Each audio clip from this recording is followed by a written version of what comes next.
This story is why you should never stop or slow down to look at an animal on the side of the road at night. It was the late 50s and Marlene was riding in a car with her older sister Betsy. It was late at night as they were driving back from a party. They were driving down a narrow dirt road with thick trees on both sides. They rounded a turn while climbing a series of switchbacks up a hill. She said, "I smelled it before we saw it." As they approached, the creature was standing beside the road and down a couple of feet in a ditch, but it was still taller than the car by a couple of feet. When she saw it, she grabbed her sister, who was driving, by her arm and yelled, "Look out, Betsy, it's a bear." Betsy had replied with, "It ain't no bear."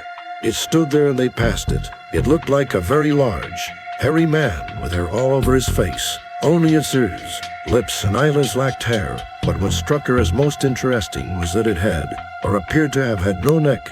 It had sat upon its shoulders in a strange way, and while watching them, it turned its whole body, and its hair was brown and matted like a stray dog. After they passed, she watched it in the rearview mirror.